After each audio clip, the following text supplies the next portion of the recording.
Flooring ఏ విధంగా చేయాలి, ఏ విధంగా దానికి రేషియో కలపాలి అనేది ఈ వీడియోలో నేను మీకు క్లియర్గా ఎక్స్ప్లెయిన్ చేస్తాను.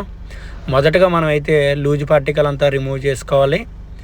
ఆ రిమూవ్ చేసుకున్న తర్వాత దాన్ని క్లీనింగ్ అన్నీ చేసుకుని చిప్పింగ్ చేసుకున్న తర్వాత లాటెక్స్ సిమెంట్ మిక్స్ చేసుకుని ఫస్ట్ అయితే అడ్వాన్స్ వాటర్ ప్రూఫింగ్గా బ్రష్ బాండ్ కోటింగ్ అయితే ఒకటి అప్లై చేసుకోవాలి. అది పారాబిట్ వాళ్ళకి వచ్చి 6 ఇంచెస్ మనం బ్రష్తో అప్లై చేసుకోవాలి. మనం ఆ విధంగా అప్లై చేసుకున్నట్లయితే కింద టెర్రస్కి ఏమైనా క్రాక్స్ ఉన్నా ఏమన్నా ఫిల్ అవుతుంది.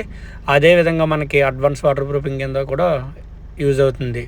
సో మనం ఈ బిల్డింగ్ అయితే మొదటగా టైల్స్ ఉండేవి. ఆ టైల్స్లో లూజ్ మాల్ అంతా వేస్ట్ మాల్ వేయడం వల్ల లూజ్ అయిపోయి టైల్స్ మొత్తం లీకేజ్ అయ్యింది. సో మనంతా రిమూవ్ చేసుకున్నాము. రిమూవ్ చేసుకున్న తర్వాత చిప్పింగ్ ఇవన్నీ చేసిన తర్వాత ఈ విధంగా మనం ఫ్లోరింగ్ అయితే చేస్తున్నాము. ఈ ఫ్లోరింగ్ రేషియో కూడా మనం ఒక సిమెంట్ బ్యాగ్కి 3 బ్యాగ్స్ శాండ్ వాడాము, అలాగే బేబీ చిప్స్ కూడా వాడాము. ఫ్లోరింగ్ చేసేటప్పుడు ఖచ్చితంగా మనం స్లోప్ అనేది డెవలప్మెంట్ చేసుకోవాలి. నైరుతి వైపు హైట్ ఉంటుంది, అలాగే ఈ సైడ్ డౌన్ ఉంటుంది. అది మనకు వాటర్ పడిన వెంటనే డ్రైన్ అయిపోయేలాగా ఉంటే మనకి ఏ ప్రాబ్లం ఉండదు.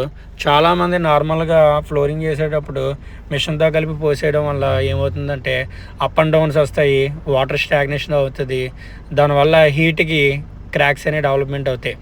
సో మనం ఈ విధంగా అయితే క్లీనింగ్ అన్నీ చేసుకుని ఫ్లోరింగ్ ఈ బిల్డింగ్ ఈ విధంగా మనం చేసాము.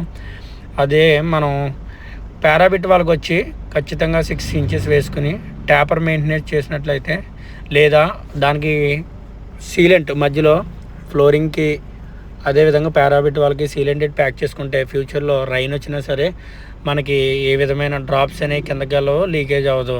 మనం బేబీ చిప్స్ అయితే ఈ విధంగా చూసుకోవాలి. కొంచెం స్వెటర్ టైపు అట్లా ఉంటుంది. బేబీ చిప్స్ మంచిగా ఉండాలి. శాండ్ కూడా మీడియం శాండ్ వాడాలి. సిమెంట్ కూడా మనకి 43 గ్రేడ్ ఇట్లా రామ్కో కానీ అలాగే కేసీపీ కానీ అల్ట్రాటెక్ కానీ యూజ్ చేసుకుంటే అది గమ్ క్వాంటిటీ బాగుంటుంది కాబట్టి ఎక్కువ కాలం మనకి అది ఉంటుంది. సో ఫ్లోరింగ్ అయిపోయిన తర్వాత ఖచ్చితంగా వాటరింగ్ మినిమం 14 డేస్ పెట్టినట్లయితే అది త్వరగా ఫిట్ అవుతుంది, ఎక్కువ కాలం కూడా మనకు ఉంటుంది. వాటర్ మార్నింగ్ సాయంత్రం అట్లా పెడితే అది నార్మల్గా తడిసి నార్మల్ ఎయిర్ క్రాక్స్ అనేవి డెవలప్మెంట్ అయిపోతాయి. సో మనం వాటర్ అట్లా పెట్టినట్టయితే ఖచ్చితంగా మనకి ఎక్కువ కాలం అనేది ఫ్లోరింగ్ వస్తుంది. మేమైతే ఈ అపార్ట్మెంట్లో టైల్స్ అన్నీ తీయడానికి చాలా ఇదయింది. ఎందువల్ల అంటే లూజ్ మాల్ వేయడం వల్ల అది ఫిట్ అవ్వదు. దానివల్ల వాటర్ అనేది కిందకి డ్రైన్ అయిపోయి లీకేజ్ అవుతుంది. సో మీకు ఇక్కడ కనిపిస్తున్న బ్లాక్ కలర్లో ఉన్నదంతా కూడా కోటింగ్ వేసుకున్నాం ఉండదు. బ్రష్ బాండ్ సూపర్ లాటెక్స్ వాడాము. మేమైతే సూపర్ లాటెక్స్ అట్లనే సిమెంట్ వాడాము. సిమెంట్ వేసి దాని మీద కోటింగ్ వేసుకున్నాము. కోటింగ్ వేయడం వల్ల మనకి ఇట్లా ఇక్కడ కనిపిస్తున్న హోల్స్ ఏంటంటే పాత లిఫ్ట్ వాడినప్పుడు వాళ్ళు బెజ్జలు పెట్టి అట్లా వదిలేశారు. దాని మీద టైల్స్ వేయడం వల్ల వీళ్ళకి మొత్తం లీకేజ్ అయిపోయింది. మనం కాంక్రీట్ పెట్టి అన్నీ ఫిల్ చేసుకున్నాము. ఫిల్అప్ చేసిన తర్వాతే మనం ఫ్లోరింగ్ లాగాము. ఫ్లోరింగ్ రేషియో అయితే మీకు నేను చెప్పాను. 3 బ్యాగ్స్ శాండ్కి 1 బ్యాగ్ సిమెంట్ అయితే ఖచ్చితంగా యూజ్ చేయాలి. యూజ్ చేసినప్పుడు మేము అందులో ఒక కెమికల్ వాడాము. డాక్టర్ ఫిక్స్డ్ LW+ అనేది లిక్విడ్ వాడాం. అది ఎందుకోసం అంటే మనకి త్వరగా ఫిట్ అవ్వడానికి కోసం, నెక్స్ట్ క్రాక్స్ అయ్యి డెవలప్మెంట్ అవ్వకుండా మనకి ఉంటుంది. అలాగే చాలామంది చేసే పొరపాటు ఏంటంటే నార్మల్గా ఫ్లోరింగ్ లాగేస్తారు, ఇసుకేమో గన్నర్ వాడి ఇట్లా రఫ్గా చేస్తారు. ఆ విధంగా కాకుండా మీడియం శాండ్ వాడండి. అదేవిధంగా కేసీబీ కానీ అల్ట్రాటెక్ కానీ సిమెంట్ యూజ్ చేసి ఇట్లా బేబీ చిప్స్ మనం పెట్టి ఫ్లోరింగ్ లాగమైతే మనకు బెస్ట్. ఈ బేబీ చిప్స్ అనేది మందం బట్టి వాడాలి.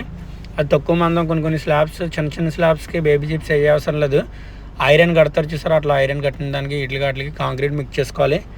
అలాగే మిల్లర్లో కూడా వాడిన మనం లిక్విడ్ అనేది మనం అందులో లిక్విడ్ అనేది పోస్తే మనకి బెస్ట్. మనం ఇది ఫ్లోరింగ్ 14 డేస్ అయిపోయిన తర్వాత దీనిపైన కూడా మనం వాటర్ ప్రూఫింగ్ చేస్తాము. మీకు ఆ వీడియో కూడా నేను అప్లోడ్ చేస్తాను ఏ విధంగా మనం వేస్తామని. మీ ఇక్కడైతే రామ్కో వాడాము, కస్టమర్ రామ్కో వాడమన్నారని రామ్కో వాడాము. రూఫ్ సీల్ వాడతాము పైన మనం. ఇదేమో లాటెక్స్ వచ్చి కింద అడ్వాన్స్ వాటర్ ప్రూఫింగ్ కింద వాడడం చూసారా, అది వచ్చి సూపర్ లాటెక్స్ వాడాము.